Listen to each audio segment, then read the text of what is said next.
انہوں نے تمہیں سخت عذاب میں مبتلا کر رکھا تھا، تمہارے لڑکوں کو ذبح کرتے تھے اور تمہاری لڑکیوں کو زندہ رہنے دیتے تھے، اور اس حالت میں تمہارے رب کی طرف سے تمہاری بڑی آزمائش تھی۔ یاد کرو جب ہم نے سمندر پھاڑ کر تمہارے لیے راستہ بنایا، پھر اس میں سے تمہیں بخیریت گزار دیا، پھر وہیں تمہاری آنکھوں کے سامنے فرعونیوں کو غرقاب کیا۔ یاد کرو جب ہم نے موسیٰ کو 40 روز کی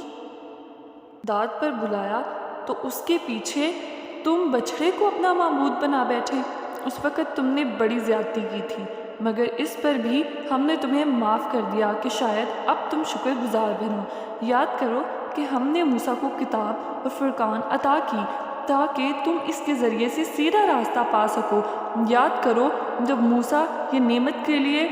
ہوئے پلٹا، اپنی قوم سے کہا کہ لوگوں، تم نے بچھڑے کو معبود بنا کر اپنے اوپر سخت ظلم کیا ہے، لہٰذا تم لوگ اپنے خالق کے حضور توبہ کرو اور اپنی جانوں کو ہلاک کرو، اسی میں تمہارے خالق کے نزدیک تمہاری بہتری ہے۔ اس وقت تمہارے خالق نے تمہاری توبہ قبول کر لی، وہ بڑا معاف کرنے والا اور رحم فرمانے والا ہے۔ یاد کرو جب تم نے موسیٰ سے کہا تھا کہ ہم تمہارے کہنے کا ہرگز یقین نہ کریں گے جب تک کہ اپنی آنکھوں سے اعلانیہ اللہ کو نہ دیکھ لیں۔ اس وقت تمہارے دیکھتے دیکھتے ایک زبردست کڑک نے تم کو آ لیا، تم بے جان ہو کر گر چکے تھے، مگر پھر ہم نے تم کو زندہ کھڑا کیا، شاید کہ اس احسان کے بعد تم شکر گزار بن جاؤ۔ ہم نے تم پر بادل کا سایہ کیا اور من و سلویٰ کی غذا تمہارے لیے مہیا کی، اور تم سے کہا کہ جو پاک چیزیں ہم نے تمہیں بخشی ہیں انہیں کھاؤ، مگر تمہارے اسلاف نے جو کچھ کیا وہ ہم پر ان کا ظلم نہ تھا بلکہ انہوں نے آپ اپنے ہی اوپر ظلم کیا۔ پھر یاد کرو جب ہم نے کہا تھا کہ اس بستی میں داخل ہو جاؤ، اس کی پیداوار جس طرح چاہو مزے سے کھاؤ، مگر بستی کے دروازے میں سجدہ ریز ہوتے ہوئے داخل ہونا اور کہتے جانا خطائیں معاف فرما، خطائیں معاف فرما، ہم تمہاری